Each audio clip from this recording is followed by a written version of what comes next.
If, as a result of his presidency, the world does indeed end, won't it be marvellous to think it happened in our time? He might change what the word presidential means. Like, in a few years, you'll be going, oh, my uncle fell over and banged his head on a curb. He's been rendered completely presidential. He dismissed the head of the FBI this week. Comey, James Comey?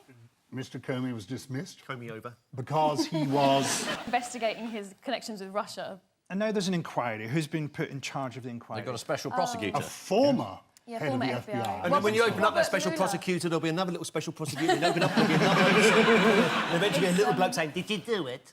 Robert Mueller? He's Robert Mueller, who was the former FBI director. James Comey's done something to get his revenge on Trump.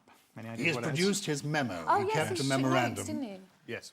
After Trump tweeted that he had kept, or suggested he might have kept, a recording of the dinner that took place in February, Comey then came back to say, well, I kept a memorandum.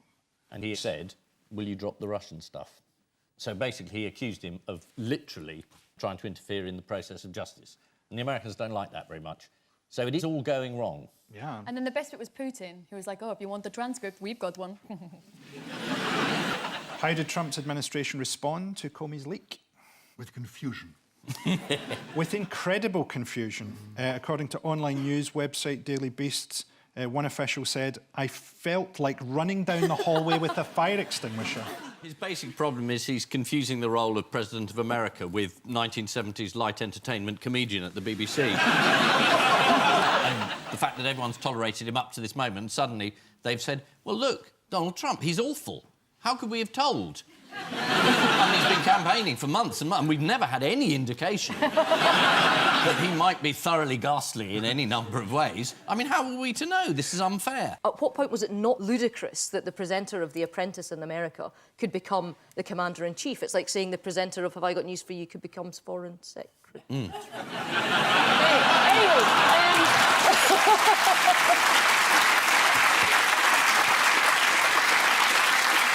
I'm sure that loyalty will be rewarded. I've never watched an election a U.S. election unfold overnight from London, from watching the BBC overnight.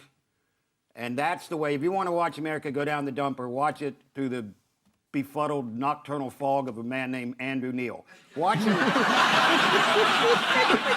man, he's just barely on top of everything. And he just sits there, and he had other people beside him. He looks like he's squeezed in like this. And then when they're not there, he still looks like he's squeezed in. Like his body's trying to eject itself. And he comes out, and he's trying to explain the Electoral College, and nobody quite gets it, because it's impossible to explain, and somebody's got to get it 270. And now you're watching his scoreboard at a bowling alley, and then finally they give up, and they just bring out this guy who just dances on a map. He dances on a map, and he's trying to show all the states with his feet. He's going like, oh, there's Wisconsin, and there's Ohio, and oh, there's a red state turning blue. Oh, I mean, Christ. Trump is becoming president, and the guy's playing Twister. And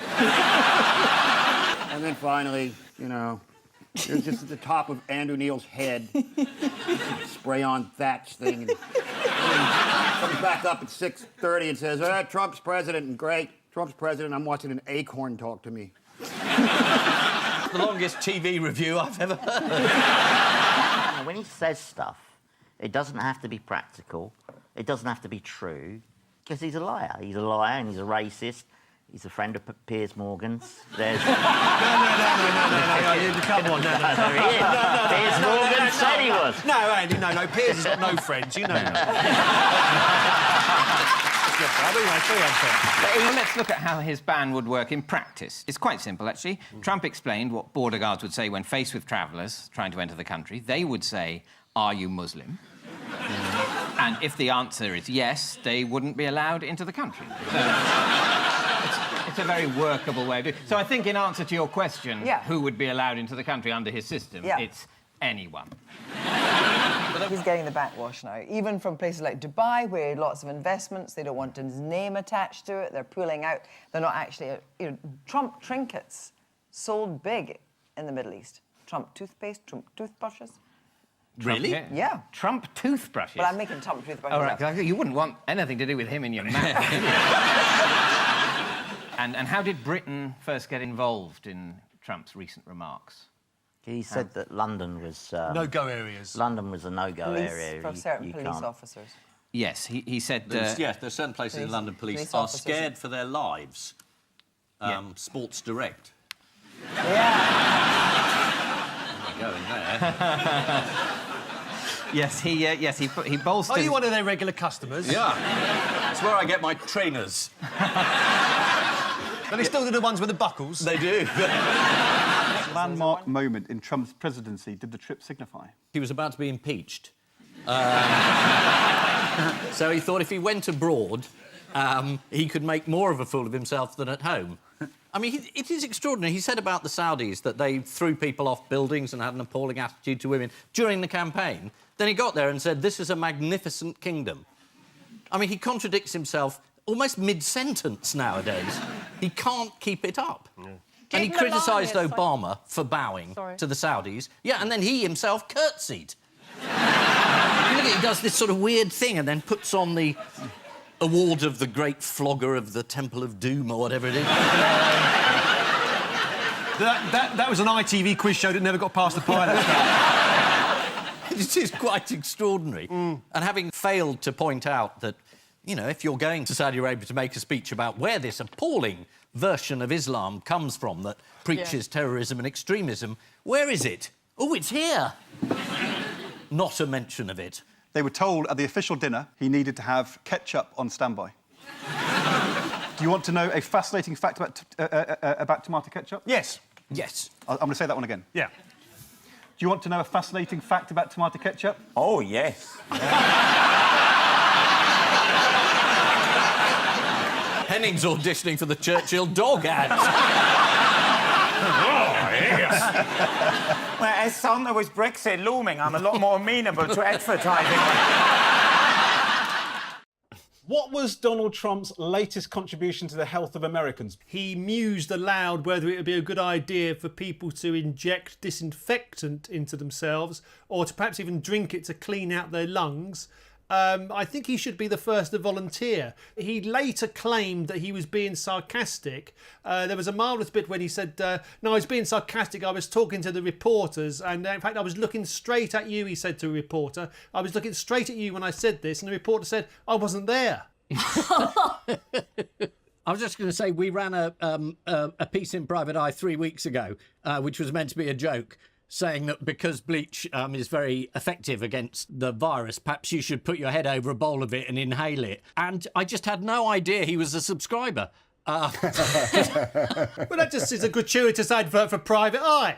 Why isn't Ian allowed to come on and gratuitously publicise Private Eye? Well, as Paul says, he's got some very interesting ideas on how we might treat coronavirus that the experts might not have thought of. Supposing we hit the body with a tremendous, whether it's ultraviolet or just very powerful light. And I think you said that hasn't been checked, but you're going to test it. And then I said, supposing you brought the light inside the body, which you can do either through the skin or in some other way. Right, and then I see the disinfectant where it knocks it out in a minute, 1 minute. And is there a way we can do something like that by injection inside or... Oh, she just looks like every woman who's sat at the bus stop minding their own business and the weird, crazy guy just doesn't leave them alone. Like, her logic is just stare at the ground for long enough and maybe he'll go away. I can think of a good way of getting light into his body.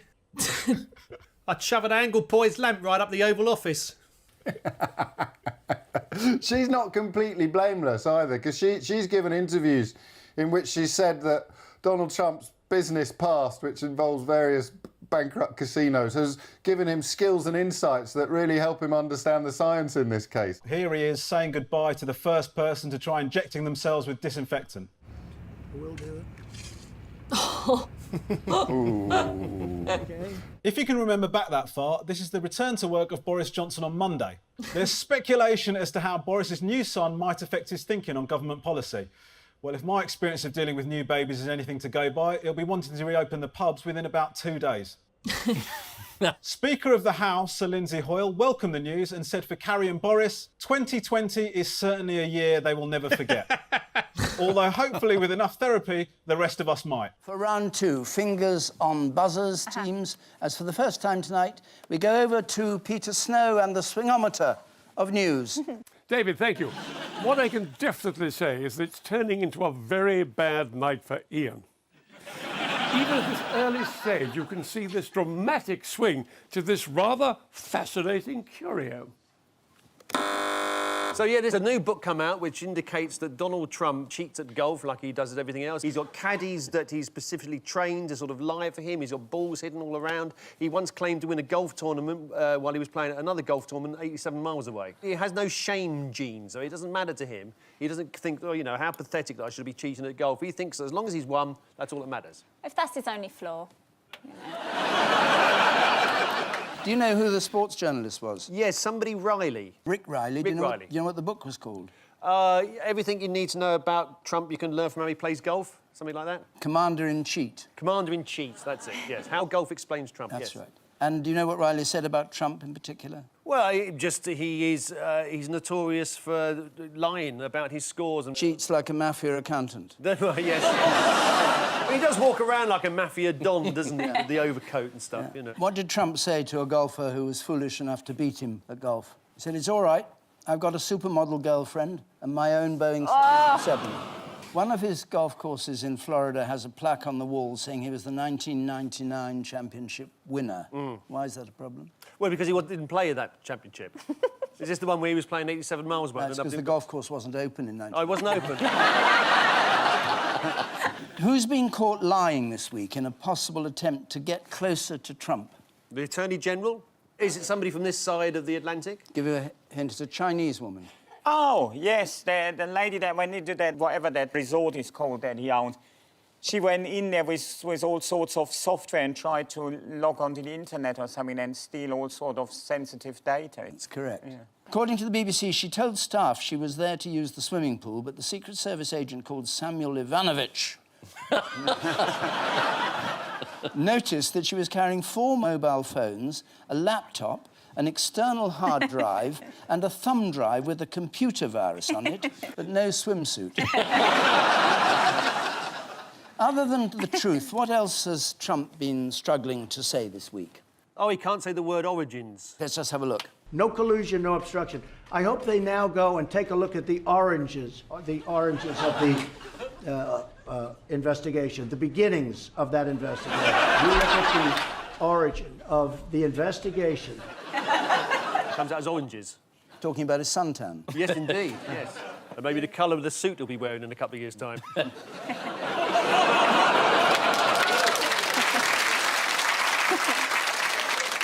A new book has confirmed that Donald Trump cheats at golf and doesn't like losing.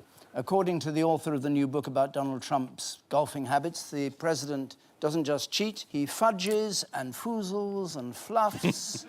And once he's sorted his hair out, he plays golf. Following the completion of the Mueller report, the Kremlin spokesman Dmitry Peskov mocked suggestions that Russia had colluded in the US elections. It's hard to find a black cat in a dark room, especially if it's not there. Although, as Donald Trump himself boasted, if anyone in a dark room can grab pussy, it's him.